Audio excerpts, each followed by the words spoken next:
ती सध्या काय करते असं असं कधी विचारावं पण लागेल असं कधी वाटलं नव्हतं. खूप प्रेम केलं होतं मी तिच्यावर आणि तिने पण तेवढंच.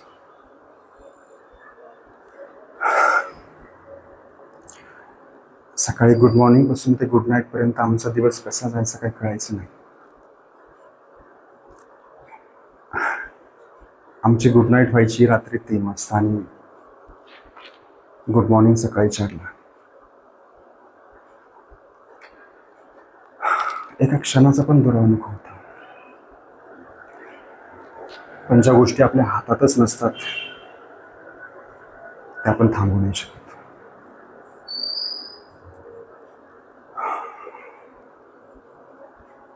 प्रेम हे नदीच्या प्रवाहासारखं असतं, जे नदीच्या धारेसारखं वाहत असतं आणि जे सध्या पण माझ्या चेहऱ्यावर उमटते.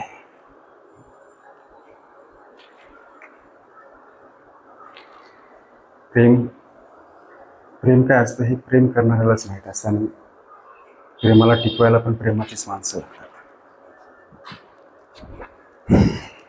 आयुष्य एकदाच भेटतं आणि ते कोणासोबत घालवायचं हे पण जर आपल्या हातात नसेल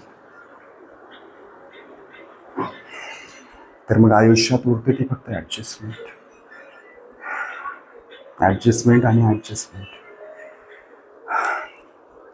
त्यामुळे त्यामुळे आयुष्यात कधी प्रेम येऊच नाही. कारण एकदा प्रेमात पडलेल्या माणसाचं मन हे त्याचं स्वतःचं एकट्याचं कधी राहतच नाही. आणि ते प्रेम जर सक्सेसफुल व्हायचंच नसेल तर माणसाला कधी प्रेमच होऊ नये.